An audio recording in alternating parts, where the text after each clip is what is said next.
अस्सलाम वालेकुम ख़वातीन हज़रात, मैं हूँ इसरार अहमद करसाना। मुख्तलिफ़ चीज़ें चल रही हैं, मुख्तलिफ़ बड़ी गरमा-गरम किस्म की ख़बरें और अफ़सोसनाक ख़बरें भी चल रही हैं। देखना ये है कि ये जो मामलात हैं, ये किस तरफ जा रहे हैं हमारे मुल्क को लेके, और ये जो मामलात इतने बढ़ चुके हैं और फैल चुके हैं, किसी को कुछ पता नहीं है कि वो करने क्या जा रहा है। पाकिस्तान की इकॉनमी को देखें तो हम ये देख रहे हैं कि डिफ़ॉल्ट ऐसा लगता है कि जैसे इमिनेंट है, बिल्कुल किसी भी वक़्त हो सकता है। इसहाक डार तो मानने के लिए तैयार नहीं है, वो कहते हैं हमारे trillions of dollars of worth के हमारे असासे हैं। अब मज़ीद कितने असासे हमने गिरवी रखाने हैं, पहले भी सब कुछ हमने गिरवी रखा हुआ है। तो ये जो सूरत हाल है, इसमें हम देख रहे हैं कि परवेज़ इलाही साहब की गिरफ्तारी होती है, फिर उनको छोड़ा जाता है, फिर वो पकड़े जाते हैं।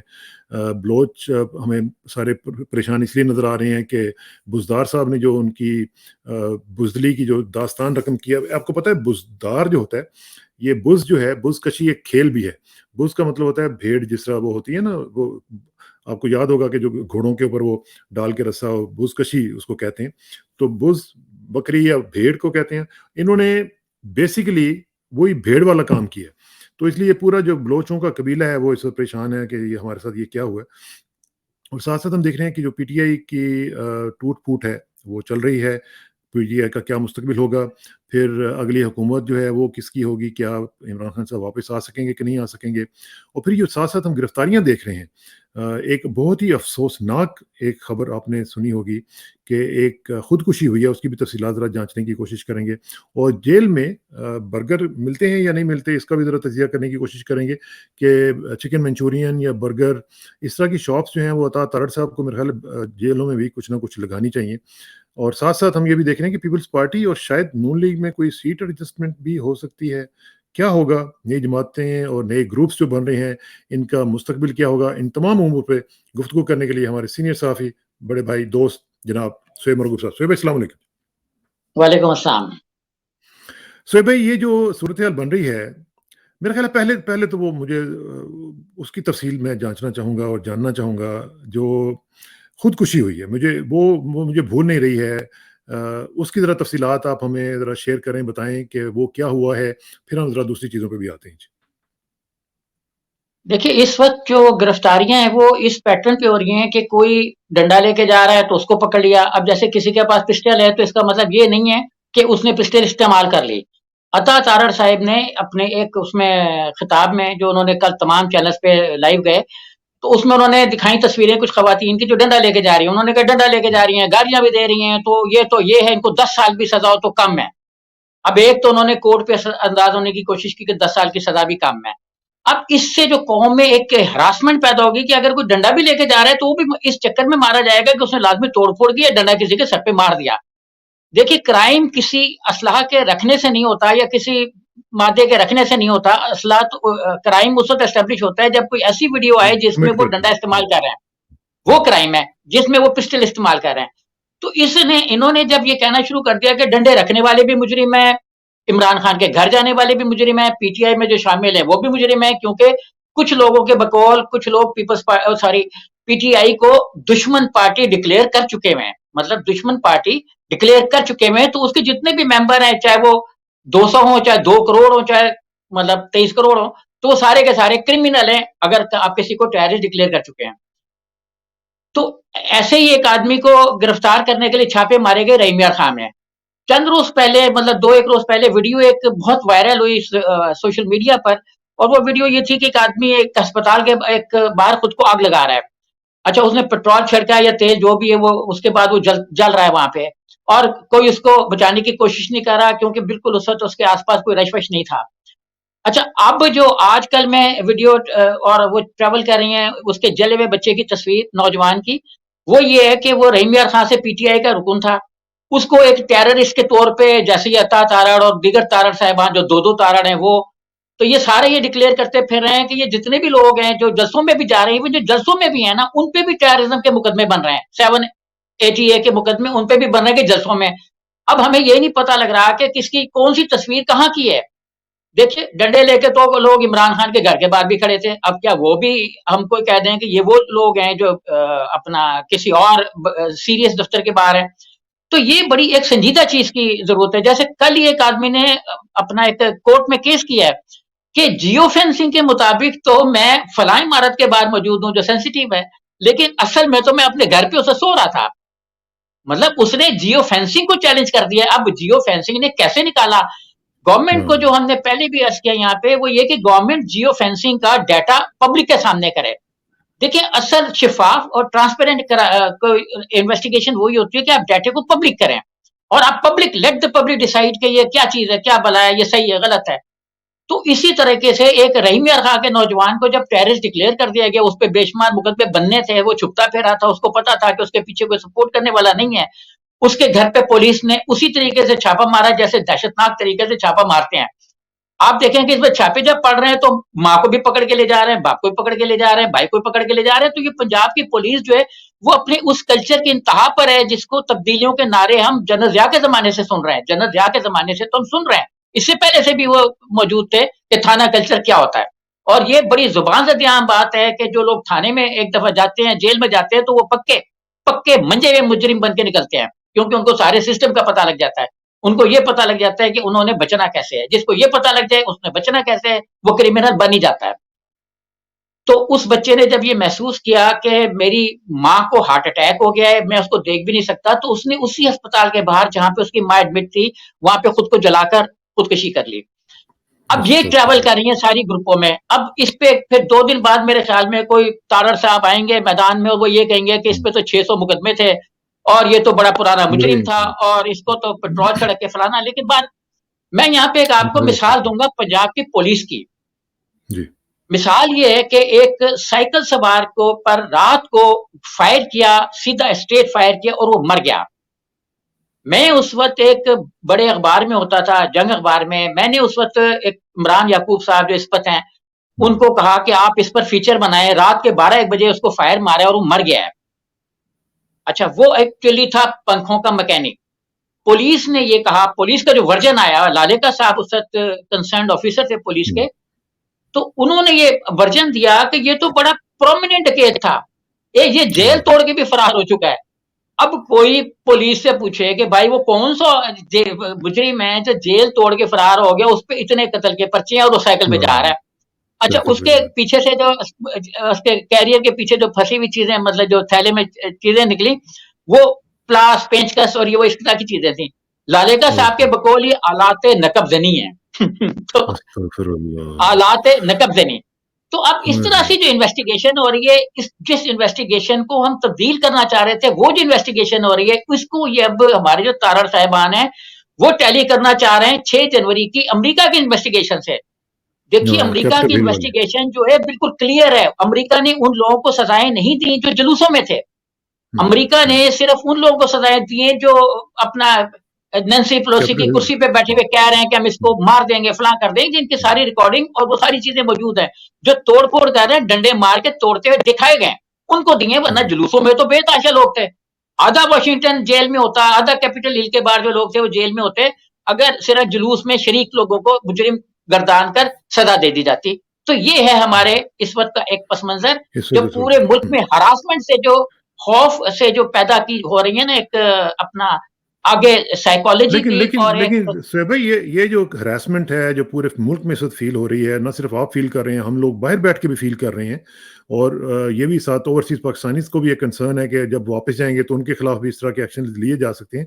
इस तरह की जो हैरेसमेंट है, क्या ये भुट्टो दौर में या ज़ियाउल हक के दौर में या इवन उसके बाद मुशर्रफ दौर में ये आपने देखी है पहले इस तरह की? देखिए पुराने मैंने मुख्तलिफ मौक़ों पर जब लिखना पड़ता था, तो मैंने चीज़ें पुरानी भी स्टडी की। हुँ, अय्यूब के दौर में पार्टियों को के जो वर्कर हैं, उनको हरासा नहीं किया गया। देखें अय्यूब खान ने भी हुँ, अब्दो किया लोगों को, नसरुल्लाह अब्दो खान पे वगैरह हाँ। 250 के हुँ, मुकदमे बने, दौलताना पे मुकदमा बना के इन्होंने ₹250 की चाय पी ली है अपना सीएम हाउस में बैठ हुँ, के। हुँ, तो उनको भी अब्डो कर दिया। तो ये जो लीडरशिप थी वो क्राइम के उसमें पस मंज़र में आई, बाकी लोग नहीं आए। आम आदमी तो फिर रहा था, बीडी मेंबर भी बनाए कारकुन उन्होंने, नहीं आए। हाँ, उनको डरा हुँ, हुँ, डरा धमका के उन्होंने वोट ले लिया, हुँ, हुँ, क्योंकि वो उनके अपने ही थे। तो एक जनरल पब्लिक थी। अच्छा, इसी तरीके से जब जनरल ज़िया ने 1981 की हाईजैकिंग हुई, तो पीपल्स पार्टी को बिल्कुल अलग कर दिया अल-ज़ुल्फ़िकार से। हुँ, ठीक। अगरचे अल-ज़ुल्फ़िकार बज़ाहिर कोई ऑर्गनाइज़ेशन नहीं थी, लेकिन अल-ज़ुल्फ़िकार से बिल्कुल अलग करके सलामुल्लाह टीपू को और उसके साथ जो लोग हुँ, थे, मुर्ज़ा भुट्टो, वो सारे अलग हो गए, हाँ, लेकिन उनको मुर्ज़ा पता भुट्टो हुँ, भी बाद में सियासत में आके एडजस्ट हो गए।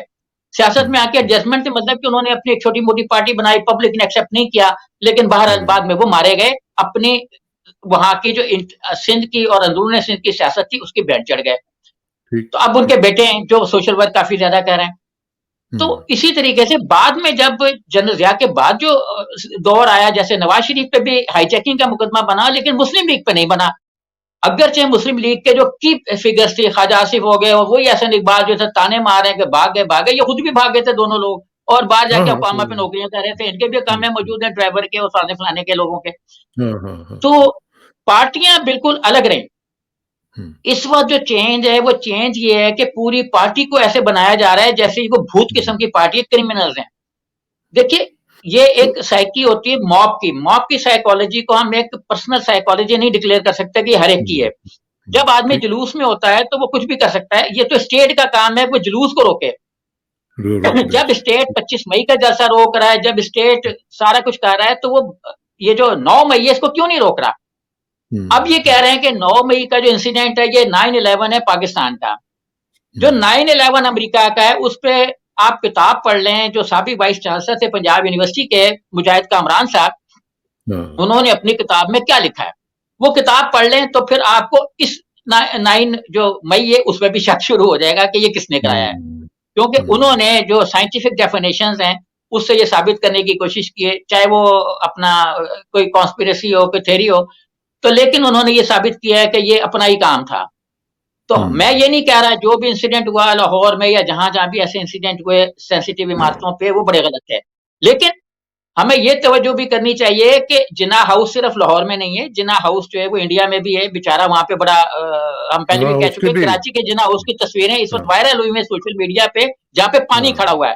कंजेस्टेड एरिया है, पानी खड़ा हुआ है, वहाँ पे किसी किस्म की जो है हिफ़्ज़ान सेहत के और असूल वो नहीं। आपने तो मुतालबा भी किया था कि उनके कायद के जो नवासी हैं, उनको दे दिया जाए ये वाला हाउस वो और बेचारे वैगनों में, ट्राम में, बसों में, रिक्शों में हाँ, ट्रैवल कर रहे हैं, तो जिनकी प्रॉपर्टीज़ हैं वो उनके हैंडओवर कर दी जाएँ। उन्हें देखिए, कायदे-आज़म वाहिद फैमिली है जिसके बच्चों ने भी चाहे वो नवासी हो चाहे कोई हो, उन्होंने पाकिस्तान से कुछ नहीं लिया। कुछ नहीं लिया, और जिन लोगों कुछ ने नहीं लिया। बहुत कुछ लिया, वो इस वक़्त हुकूमत में वही कानून बना रहे हैं। हुँ, तो ये सही बात। बड़ा एक अच्छा अलमिया है। ये ज़रा थोड़ा-सा मुझे आप ज़रा ये बताएँ कि जेलों में ये जो हम देख रहे हैं, जो मामलात चल रहे हैं, हम देखते हैं कुछ लोगों को गिरफ्तार किया जाता है, फिर उनको छोड़ा जाता है, फिर वो दोबारा गिरफ्तार हो जाते हैं, अगर प्रेस कॉन्फ्रेंस करने पे मान जाएँ, तो फिर वो दोबारा गिरफ्तार नहीं होते हैं और फिर जेल के अंदर जो लोग हैं, वो भी परेशान हैं, ख़ास तौर पे खाने की जो बातें हम कर रहे थे कि खाने के मुतालिक बड़ी शिकायत आ रही हैं। वो कहा गया जी कि खाना वहाँ पे ठीक नहीं है, तो तारड़ साहब ने कहा जी कि क्या अब आप उनको चिकन मंचूरियन और बर्गर खिलाएँ? तो इसमें तो मुझे वो भुट्टो साहब का भी याद आ रहा है कि भुट्टो साहब ने भी कुछ शिकायत की थी खाने के हवाले से, तो उन्होंने क्या कहा था और फिर उनका क्या जवाब था? देखिए, भुट्टो साहब ने भी शिकायतें की, नवाज़ शरीफ ने भी शिकायतें की, मरियम साहिबा ने भी शिकायतें की और ये भी कहा गया कि इनको जेल में ज़हर देने की कोशिश हो रही है। हुँ, मीर शकील उर रहमान साहब ने भी अपना खाना अपने घर से मंगवाते रहे, वो उन्हें भी जेल पे एतमाद नहीं था, क्योंकि इसमें मैं नहीं कह रहा कि वो कोई गलत अदम एतमाद था, हाँ, अदम एतमाद हो सकता है, क्योंकि जेलों में कुछ भी हो सकता है।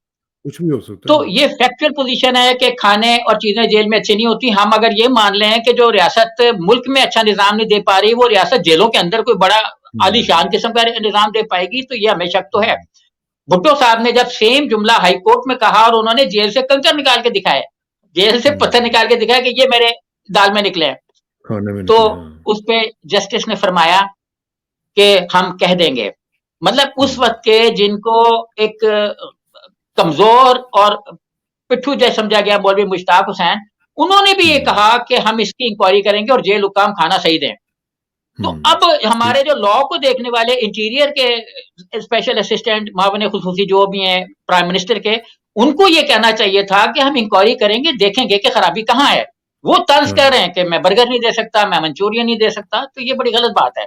बड़ी गलत बात। अच्छा ये ज़रा मुझे बताएँ कि ये जो बुज़दार साहब हैं, ये इनको क्या हुआ? इनके ऊपर तो बेचारे इमरान खान साहब के ऊपर इतनी ज़बरदस्त तनकीद हुई और मेरा ख़्याल है कि उनके जाने की भी एक वजह उन्हीं की वजह से थी और तो बुज़दार साहब ने तो एक एसएमएस के ऊपर जो है वो एक मैसेज के ऊपर ही सारा कुछ कर दिया। तो क्या हुआ क्या है ये पीछे इतनी बहादुरी तो हमने कभी नहीं देखी किसी वो भी बलोच की। सर एसएमएस के ज़रिए भी नहीं, उनको कोई टेंशन नहीं थी। वो बिल्कुल महफूज़ थे और वो एक अहम शख्सियत जो बलूचिस्तान की हैं वहाँ पे थे, और ये थोड़ी बहुत खबरें भी आई कि बलूचिस्तान के एक जो आईनी पर्सनैलिटी हैं, उनके घर पूरे जी, जी, तौर पर महफूज हैं, जी।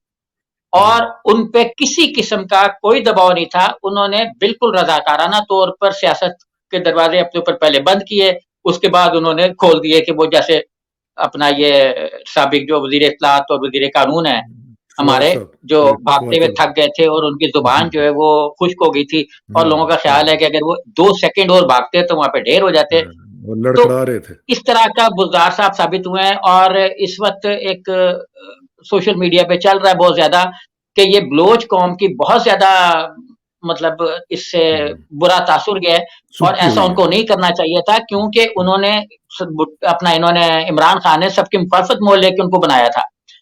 लेकिन ये कि बहरहाल चूँकि इमरान खान का बिल्कुल नया तजुर्बा था, ये पार्टी जो एकदम बहुत तेज़ी से निकली, और इसमें सिलेक्शनें बहुत सी गलत भी हो गई। इमरान हुँ, खान ने ये तासुर लिया कि मैं जिनको सेलेक्ट कर रहा हूँ मेरे साथ कायम रहेंगे, ये बिल्कुल पहला तजुर्बा था। अब हुँ, आप इसमें देखें कि इमरान खान के साथ मर्द कायम नहीं रह सके, औरतें डट हाँ, गईं। औरतें डर गईं। औरतें डट गईं, जो 51-52% हैं वो तो डट गई, लेकिन जो मर्द हैं वो 48% है, वो हार वैसे गए, वैसे एक ही वैसे मैं दिन आपको में टूट बताऊँ गए। बुज़दार जो कबीला है, मैं उनके मेरे बड़े अच्छे दोस्त भी हैं उसमें। बुज़दार कबीला बड़ा ज़बरदस्त कबीला है बलोचों का, और ये बड़े बहादुर लोग भी हैं, और इसमें पता नहीं ये हमारे जो उस्मान बुज़दार साहब हैं इनको क्या हुआ है, वरना इन्होंने वाक़तन ये उस कबीले की बेइज़्ज़ती करवा दी है। ये तो बहादुर लोग कंसिडर किए जाते हैं, और मुझे नहीं समझ आती कि ये किस पे चले गए हैं क्योंकि इनसे तवक्को तो ख़ैर नहीं थी, लेकिन उन्होंने कर दिया जो कुछ करना था, अब क्या किया जाए? ये नवाज़ शरीफ पे चले गए हैं। नवाज़ शरीफ। अच्छा, आप ज़रा ये मुझे बताएँ कि ये जो सारी सूरत-ए-हाल अब आपने बयान की है, खुदकुशियाँ हो रही हैं, बुज़दार साहब की बुज़दिली जो है वो अयां हो गई है, सब कुछ हो रहा है। इसमें अब पीटीआई का जो मुस्तकबिल है, और जिस तरीके से हम देख रहे हैं उसकी टूट-फूट और लूट-खसूट भी हो रही है, तो इसमें क्या मुस्तकबिल देख रहे हैं जी पीटीआई का? देखिए, अगर हम देखें कि पीटीआई का वोट बैंक, तो हुँ, वोटर इतनी आसानी से नहीं टूटता। आप देखें कि अवामी लीग को क्रिमिनल और इंडियन लैंग्वेज में देशद्रोही, गद्दार कहा गया है, लेकिन अवामी लीग ने 2 के सिवा सारी सीटें जीत लीं, और इतने मार्जिन हुँ, से जीती कि ज़मानतें नहीं बच सकी। राजा हुँ, त्रिभदेव राय और नूरुल अमीन 2 आदमी थे जो वहाँ से जीत पाए। हुँ, अच्छा, ये सारी जीत उस वक़्त हुई जब अगरतला साजिश केस बना, और सारे साजिश केस उन पे बने और गद्दारी के मुकदमे बने, तो इसके बावजूद उन्होंने मैदान मार लिया। अच्छा, अब उसके बाद जब इन्होंने वहाँ पे इलेक्शन मनसूख करके इलेक्शन कराए, तो वो इलेक्शन थे जो झरलू थे, और झरलू इलेक्शन हमारे यहाँ भी अब अगर इलेक्शन किसी किस्म के हुए इमरान को माइनस करके, तो उसी तरह के होंगे जैसे इस पाकिस्तान में हुए थे। और उसके जो नतीजे निकले थे वो देख लेने चाहिए, हमने सोच लेने बिल्कुल। चाहिए कि जब हम इलेक्शन में किसी को हटाते हैं और झरलू किस्म का फेरते हैं, जैसे इंडियन गवर्नमेंट मकबूजा कश्मीर में कर रही है। मकबूजा लेकिन जम्मू कश्मीर में जो इलेक्शन हो रहे हैं, क्या इतना बड़ा जुल्लू फेरा जा सकता है आजकल के हालात में, जहाँ पे सोशल मीडिया भी देखें है, लोगों के देखें पास होगा। फ़ोन भी है, कैमरा हाँ, भी है? मैं बताता हूँ ना सर, होगा ये कि जब इन्होंने पहले उनके ओहदेदार तोड़े, फिर हुँ, इन्होंने साबिक एमएनए, एमपीएस तोड़े, अब वो उस लोगों को तोड़ा जा रहा है जो उम्मीदवार हैं। अच्छा, इमरान खान के उम्मीदवार बिल्कुल नौवारत थे सियासत में, बिल्कुल नए लोग थे और कमज़ोर लोग थे बुनियादी तौर पे, जो इस वक़्त उम्मीदवार हैं इनके। कमज़ोर से मतलब वो कोई वडेरे नहीं हैं, उनके घर में तो एक पुलिस का छापा होगा तो जल मरेगा, जैसे रहीम यार खान मान में हुआ। या वो बच नहीं पाएगा, वो सबूत नहीं पेश कर पाएगा। अब देखें ना, हम शुरू से कह रहे हैं कि उन लोगों के साथ कोई इंसानी किस्म का रवैया अख्तियार करें। अल्लाह ताला ने अगर अपने कानून को नाफिज किया तो 22 करोड़ 23 करोड़ पाकिस्तानी सारे के सारे जहन्नुम में चले जाएंगे। ये मैं अपने आप को और लोगों को देख के कह रहा हूं कि जिस किस्म के हम काम हुँ, कर रहे हैं, 23 करोड़ पाकिस्तानी सीधा जहन्नुम में जाएंगे, अगर अल्लाह ताला ने अपने कानून को अपने तरीके के मुताबिक नाफिज किया, और हुँ, अगर हमारे पैगंबर इस्लाम सल्लल्लाहु अलैहि वसल्लम ने हमारी शिफात ना की। तो अल्लाह ताला ने तो ये इरशाद फरमाया है ना कि तुम तौबा करते रहो, तो हमने तौबा के दरवाजे बंद करके अपने जो चीजें उन पे हमने कानून पे को पत्थर पे लकीर बना के और 10-10 साल की सजाओं का हम कहते फिर रहे हैं। हुँ, तो ये एक इसके डर से, खौफ से जो है ना, अब पीटीआई के लोग टिकट मुझे लगता है कि नहीं लेंगे। और मेरा अंदाजा ठीक। ये है कि पीटीआई अगले इलेक्शन में ज्यादातर टिकट्स जो हैं वो या तो वकीलों को देगी, क्योंकि उन पे वो प्रेशर हुँ, नहीं हो सकता, वो यकसू हुँ, होकर लड़ते हैं, वो ग्रुप की सूरत में उनके पीछे बिल्कुल। ग्रुप होता है जो मतलब कानून से उनको बचा सकता है। हुँ, तो हुँ, एक तो मुझे ये नजर आ रहा है, दूसरा मुझे ये नजर आ रहा है कि इस वक्त औरतें जो हैं वो डट गई हैं, मर्द जो हैं वो मर्दानगी साबित नहीं कर सके, क्योंकि नए थे, उन्होंने घर मर्दाना चलाना था, उनके उनके पीछे मर्द जो बारह हैं तेरह मर्द जो हैं मर्द बुज़दार बन गए हैं। हाँ, तो नहीं उनके पीछे सर घर भी है ना पूरा। जैसे एक आदमी ने हाँ, क्या चल रहा है कि प्लीज़ मेरे घर को देखें, मैं जेल में हूँ। तो ये भी बस, एक बस, आदमी बस। की तरफ से जा रहा है कि मुझे गिरफ्तारी होगी तो मेरा घर देख लें। तो ये वो लोग भी थे जिनका घर बंद हो जाएगा, रोटी-पानी के मसाइल हो जाएँगे। जैसे तो इंडियंस जो है वो आप बेसिकली ये कह रहे हैं कि वुकला को और ख़वातीन को टिकट्स दिए जाएँगे हाँ, ताकि उनके ऊपर उस तरह का जो क्रैकडाउन है वो ना आए और वो इलेक्शन वो लड़ ना हो सकें कम सके। से कम। हाँ, हुँ, ना हो सके ठीक है। और ये जीत भी जाएँगे। देखिए नूरा जीत गया तो अखाड़ा में, कोई उसकी जान-पहचान नहीं थी। जब हुँ, इन्होंने शेख मुजीब ने टिकट दिए तो खंबे भी जीत गए थे इस पाकिस्तान में। तो उसी तरीके से हाँ, यहाँ पे खंबे क्या, यहाँ पे पत्थर भी जीत जाएँगे। एक लतीफ़ा चल रहा है कि अगर हाँ। इमरान खान इस वक़्त नवाज़ शरीफ को वोट दे दे तो वो भी जीत जाएगा। तो ये अच्छा, पोज़ीशन चल अच्छा रही है। मुझे ये ज़रा बताएँ कि पीटीआई तो आप देख रहे हैं कि इस तरह इलेक्शन लड़ेगी टूट-फूट के हालत में और फिर इसका मतलब है कि माइनस इमरान तो हो गया ना, फिर इमरान नहीं लड़ सकेगा। हाँ, नहीं लड़ सकेगा। इमरान खान को देखें, इनके पास कानून के आप देखें ना कि आपने खुद फरमाया कि एक मुकदमे से निकलता है दूसरा, दूसरे से निकलता है तीसरा। आप सिंध में लोकल बॉडीज़ के इलेक्शन को देख लें, पीपल्स पार्टी ने अपनी अक्सरियत बना ली हुई है 155 अगरचे 175 जाएँगे वो भी कर लेंगे, अभी तक तो उन्होंने हुँ, 155 हुँ। कर ली है।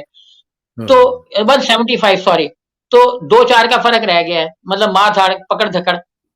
तो ये चीज़ें जो हैं जब नया कोई आदमी लड़ रहा होता है ना, तो वो डर हुँ, भी जाता है, मुकदमों में फँस भी जाता है, फँस कहीं जाता न कहीं जाके झुक भी जाता है, कम्प्रोमाइज़ कर लेता है। तो हुँ, ये हुँ, माइनस इमरान खान इधर अमली तौर पे हो चुका हुआ है। लेकिन हुँ, हमने देखना ये है कि ये माइनस इमरान खान उस जैसा है जैसे माइनस शेख मुजीब 77 के ज़िमनी इलेक्शन में था, या ये माइनस इमरान खान किसी और तरह का है। तो मैं यही हुँ, जवाब दूँगा कि ये माइनस इमरान खान जो है ये लोगों के देखिए वोट बैंक से नहीं निकला, वोट बैंक इंटैक्ट है। चाहे वो हुँ, 71% है, जितना अब ये इससे 10% 20% ज़्यादा भी निकल आएगा कहीं-कहीं। तो ठीक। मेरा ये मानना है कि इमरान खान को माइनस करने के जो नताइज निकलेंगे, वो इकोनॉमिक्स के हिसाब से और सोशल के हिसाब से बहुत बुरे निकलेंगे और हमारे हुँ, रिलेशंस सिर्फ़ बोस्निया और अफ्रीका के जो मुल्क हैं कमज़ोर छोटे-छोटे से, हुँ, उनके अलावा कहीं नहीं रहेंगे। अमेरिका में नहीं रहेंगे, यूके में नहीं रहेंगे, हुँ, ऑस्ट्रेलिया में नहीं रहेंगे। जैसे आपने एक प्रोग्राम भी किया था ऑस्ट्रेलियन हुँ, जो कैबिनेट जो जी, पार्लियामेंट थी, सेनेट सेनेट की सब कमिटी में डिस्कस हुआ है, जिसमें एक आदमी ने एक हाँ, मेंबर ने सेनेटर ने सवाल उठाया है कि आप पाकिस्तान पे पाबंदियाँ लगा रहे हैं, तो उन्होंने कहा कि हम हुँ, अभी ये मामला कबल-ए-वक़्त है। हुँ, तो हुँ। लेकिन ये कबल-ए-वक़्त जो है, ये बाद-ए-वक़्त भी हो सकता है ना। बाद इस वक़्त तो हो सकता हुकूमत अगर पूरी बेरहमी के साथ देखें, कानून को कभी बेरहमी के साथ नाफ़िज़ नहीं किया जा सकता, क्योंकि कानून में इंसानियत नहीं होती। हुँ, हुँ, कानून में मैं फिर कहूँगा कि इंसानियत नहीं होती, उसमें इंसानियत डालने की ज़रूरत होती है। जो अता तारड़ साहब कह रहे हैं कि हुँ, जिसके पास डंडा है लहरा रहा है, गाली दे रहे थे कि गालियाँ तो रोज़ बाज़ारों में दी जा रही हैं, तो क्या इनको फांसी चढ़ा दिया जाए? हाँ, पंजाब हाँ। में कौन-सा आदमी है जो मतलब आम आदमी की बात कर रहा हूँ मैं, उलमाए कराम की नहीं कर रहा, जिनकी शुस्ता हाँ, ज़ुबान है। हाँ, आम आदमी तो गाली से बात शुरू करता है, चाहे वो मोहब्बत हाँ, में हो, चाहे हुँ, देखना यार वो बड़ा फलाना है। तो हाँ, हाँ, अब हाँ, हाँ। अगर हम समझे इस बात को टेप करके जी फलाने ने फलाने को गाली दे दी, तो ये चीज़ें गाली पे हम किसी को सज़ा नहीं दे सकते, हम डंडे पे तो सज़ा नहीं फिर दे सकते। शोएब भाई फिर ये जो पीटीआई होगी, जो इलेक्शन लड़ेगी, जिस हालत में भी लड़ेगी, तो फिर इसको कौन लीड कर रहा होगा? इसको चौधरी परवेज़ इलाही साहब लीड कर रहे होंगे, शाह महमूद कुरैशी साहब लीड कर रहे होंगे और ख़ास तौर पे मुझे एक चीज़ ज़रा बताएँ कि जिस तरह परवेज़ इलाही साहब को पेश किया जा रहा है और उनको एक लीडर बना के आगे लाया जा रहा है, इसी तरह शाह महमूद कुरैशी साहब को भी कहीं रखा हुआ है और उनकी भी रूनुमाई होने वाली है कहीं न कहीं। तो क्या इसलिए उनको रखा हुआ है कि इमरान खान को माइनस करके फिर उनको ऐसा ऐसा स्टेचर दिया जाए ताकि लोगों को बताया जाए कि ये बड़े ज़बरदस्त लीडर हैं और अब आप इनको वोट दे सकते हैं, इनकी लीडरशिप में आप इलेक्शन भी लड़ सकते हैं? देखिए, हनीफ रामे ने मसावत पार्टी बनाई, कौसर नियाज़ी ने प्रोग्रेसिव पीपल्स पार्टी बनाई, गुलाम असवद जतोई ने नेशनल पीपल्स पार्टी बनाई और भी पीपल्स पार्टी के लोगों ने बहुत सी पार्टियाँ बनाई। हुँ, हुँ। लेकिन वो इक्का-दुक्का से ज़्यादा सीटें नहीं जीत सके और पीपल्स पार्टी इंटैक्ट रही। फैसल हुँ, साले हयात ने असेंबली के अंदर पैट्रियट ग्रुप बनाया, लेकिन वो पैट्रियट कोई बनाया। वोट बैंक नहीं जीत सके और उसी तरह खड़े रहे। इसी तरह नून लीग के अंदर काफ लीग बनी, काफ लीग के अंदर और बहुत सी लीगें बनी। हुँ, अगर हम हुँ, पुरानी तारीख में जाएँ तो मलिक क़य्यूम खान ने बनाई, वो खान क़य्यूम खान ने बनाई, कौंसल मुस्लिम लीग बनाई अपना दौलताना ने, लेकिन वो कोई सीटें भुट्टो के मुकाबले में नहीं ले सके। हुँ, फैक्चुअल पोज़ीशन ये है कि इस वक़्त वोट बैंक ना डब्बू का है, ना खब्बू का है, वो सिर्फ़ जो है वो कासिम के अब्बू का है। हम नाम नहीं हुँ, लेते डर के मारे। हाँ, तो हाँ, वो सही अबुल कासिम वोट बैंक अबुल हाँ, कासिम का है। अबुल कासिम या कासिम के अब्बू या हाँ, फलानी के हाँ, साहब का शौहर या मौजूदा के या हाँ, फलानी के मौजूदा शौहर। तो वो वोट बैंक सिर्फ उनका है। अब ये कि जो इंडिया में 2 फ़िल्में आई थी, एक थी भरत जिसमें एक सीएम बन गया था, उसने तमाम अरकान पार्लियामेंट को अलग बुलडोज़ कर दिया था क्योंकि वो पॉपुलर हो गया था पब्लिक में जाके। उसने कहा भाड़ में गई सारे रुकने पार्लियामेंट, मैं खुद पब्लिक में जाऊँगा। एक अभी नई फ़िल्म आई है, शायद केरला के हिसाब से बनी है, कहाँ से? उस फ़िल्म में जो सीएम है वो एक आइडिया देता है और मेरे ख़्याल में ये आइडिया पाकिस्तान में भी होना चाहिए कि right to recall, right to recall जो हमने असेंबली जो हाँ, हमने हाँ, आइन में हमने इख्तियार दिया है वो नहीं रखा। असेंबली को तोड़ने का चीफ मिनिस्टर को, उसी हाँ, हाँ, किस्म का इख्तियार हमें आइन में दे देना चाहिए पब्लिक को कि अगर 2 साल बाद वो किसी रुकने असेंबली से मुतमईन होती है तो वो वोट करे कि इस आदमी को वापस बुला लिया जाए। देखिए ना, एक आदमी है वो जीतता एक ए के प्लेटफॉर्म से शामिल बी में हो जाता है, जैसे भी बहुत से लोगों ने पीटीआई के वो दरखास्त दिए स्पीकर को कि मैं हाँ, सबके साथ मिलके चलना चाहता हूँ। अब ये सबके साथ मिलके चलना क्या है? हाँ, सबके साथ मिलके चलने से मुराद है मैं सरकार आपका आदमी हूँ। हाँ, हाँ, तो जो हाँ। पीटीआई के एमएनएज हैं वो काफी सारे लोटे होके राजा रियाज की सरबराही में काम करने तो पे फिर तैयार नजर आ रहे हैं, उनकी तो रुकने फिर इस बहाल हो सूरत जाएगी। हाल तो फिर इस सूरत हाल में अगली हुकूमत क्या किसकी बनते हुए देख रहे हैं आप? देखिए हुकूमत तो ये बना सकते हैं अपनी, बिल्कुल बना सकते हैं क्योंकि जब ये किसी को लड़ने ही नहीं देंगे, सारी सीटों पे पीटीआई अपने हुँ, कैंडिडेट्स खड़े नहीं कर सकेगी, जो खड़े होंगे उनको आखिरी वक्त में विड्रॉ भी करवाने का हथियार इनके पास होता है, उठा के ले गए। अच्छा वो भी बच हाँ, गए तो पोलिंग एजेंट है उनको ही लेके भाग गए। रिजल्ट में फिर हो गया हाँ, जो होता है हमारे यहाँ, जैसे सियालकोट का बड़ा तबसरा हुआ था इमरान के दौर में होने वाले, उसके बाद जो सिंध में इलेक्शन हुए उन पे तबसरे हुए कि रिजल्ट लेट क्यों आ रहे हैं। बल्दियात के हुँ, इलेक्शन आप देख रहे हैं 3 किस्तों में जाके हुए 15 महीनों में और बार बार मुलतवी होके। तो इलेक्शन प्रोसेस को हैंडल करना कोई मुश्किल काम नहीं होता किसी ताकतवर हाथ के लिए। ठीक, और ठीक। मुझे एक साहब बताते थे कि एक दफा ना कहीं वो लगे हुए थे कुछ उनके पास एक एरिया था जहाँ इलेक्शन को मॉनिटर कर रहे थे, तो 15-20 के करीब जो प्रिजाइडिंग ऑफिसर है वो आए नहीं, तो हुँ, उन्होंने अपने अमले में से जो स्वीपर और हेल्पर टाइप लोग थे उनको बिठा दिया। अब ये हुँ, किसी को पता नहीं, और बाद में 2 एक प्रोफेसर कहीं से मंगवाए तो उन्होंने बैठ के जो कहते हैं ना कि इलेक्शन फॉर्म का 4 नहीं हुँ, फॉर्म, तो उन्होंने फॉर्म भरे और सारे नहीं भर सके, हुँ, जाहिर है इतने हुँ, फॉर्म तो नहीं हुँ। भर सकते 2-4 प्रोफेसर, तो उस हाँ, पे स्वीपरों के सिग्नेचर हैं। ये वाह! हमारा इलेक्टोरल निज़ाम है क्योंकि जो इलेक्शन को देख रहे थे उन्होंने इसलिए उसमें कोई पंगा नहीं किया क्योंकि उनके मतलब हाँ, के रिजल्ट आ रहे थे। मतलब का रिज़ल्ट देखना आ रहा है। रिजल्ट तो कहीं और बन रहे थे, स्वीपर तो बना ही नहीं रहा था, जिसने भी तो रिजल्ट फिर बनाए इसमें जब भी। तो फिर आप इसका मतलब है कि इशारतन आप यही कह रहे हैं कि ये जो मौजूदा निज़ाम है इसी तरह चलता रहेगा, लूला-लंगड़ा और एक हंग पार्लियामेंट मुख्तलिफ़ किस्म का मलगूबा-सा इख्तियार किया जाएगा, एक चिकन मंचूरियन नहीं लेकिन मिक्स्ड वेजिटेबल टाइप की चीज़ बन जाएगी। देखिए, एक इस वक़्त चीज़ इनको ज़रूर देखनी होगी कि एक तो नंबर 1 इंडिया हमारे हमेशा से खिलाफ है, अब भी ये और पाकिस्तान के खिलाफ टॉप क्लास प्रोपेगेंडा कर रहा है इंटरनेशनल मीडिया मंडी में। हुँ, तो हमारे खिलाफ वो कोई इश्यू ऐसा नहीं जो पाकिस्तान के खिलाफ जाता और वो आलमी मार्केट में उसको जिसको कहते हैं ना बगैर फेंके जाने दे। तो हमें बहुत मोहतात रहना होगा और हम उनके किसी चीज़ का जवाब नहीं दे रहे हैं। वो इवन इवन हुँ, ग्लोबल के खिलाफ भी उन्होंने बड़ा प्रोपेगेंडा किया। तो हाँ, हाँ। इंटरनेशनल मार्केट में जो इंडिया का परसेप्शन है वो सेल हो रहा है और उसकी वजह से जो हमारे यहाँ ह्यूमन राइट्स की वायलेशंस हैं वो सारी की सारी लोगों की नजरों में पहुंच रही हैं।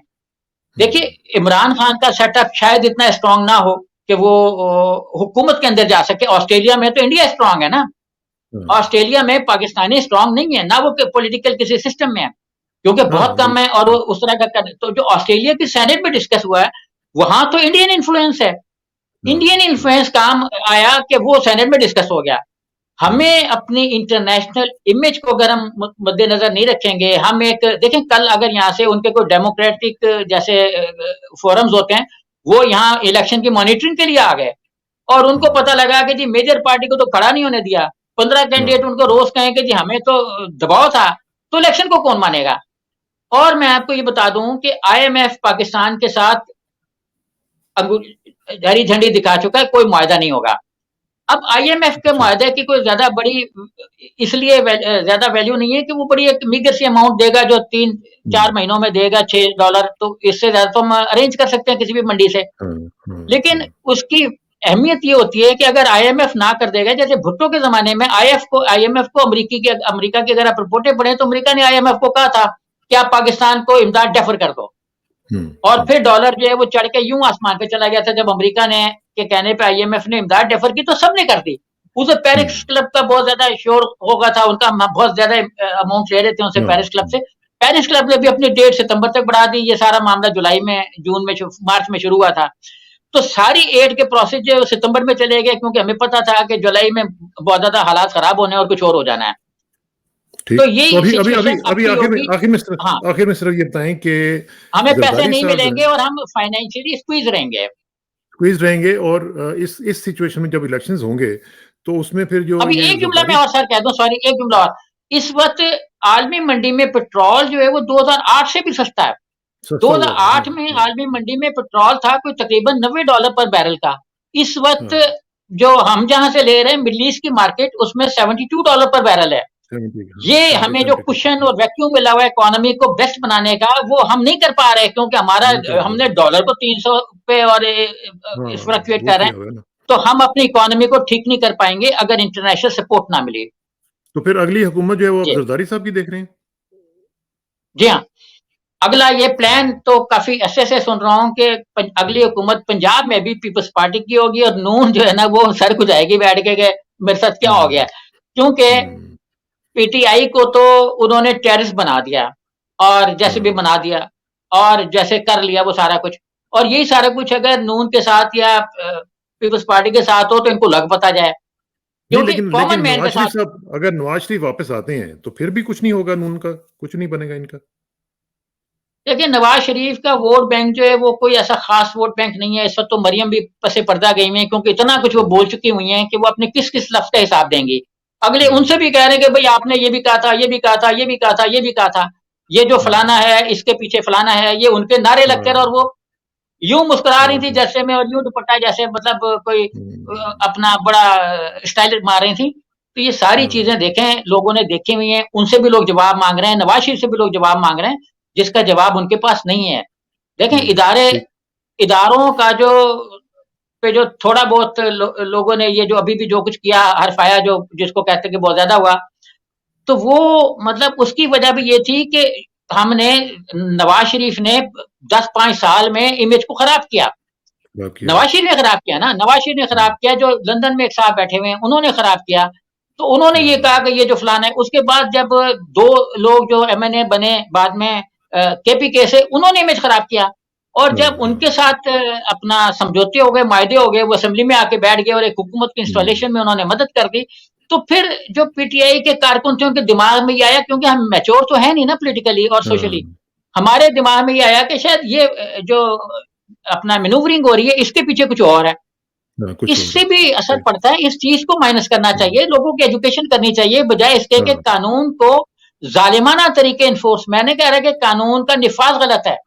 कानून को इतनी सख्ती के साथ नाफिज नहीं करना चाहिए कि ये पूरे मुआशरे को उधेड़ के रख दे। सही बात। क्योंकि अगर हम कानून को किसी भी शोबे में देखें, एक रेलवे मिनिस्टर थे निसार मोहम्मद खान, उन्होंने केपीके से थे, मिनिस्टर स्टेट। वो अपने जब साइन करते थे, कोई काम करवाना होता था तो उसके नीचे लिख देते थे AR, और जो नहीं करवाना होता तो उसके नीचे लिख देते AR, RR और AR। तो AR का मतलब होता था एज पर रूल। तो एज पर रूल तो रेलवे में बकौल उनके काम ही कोई नहीं होता। और RR का मतलब होता था रूल्स रिलैक्स्ड।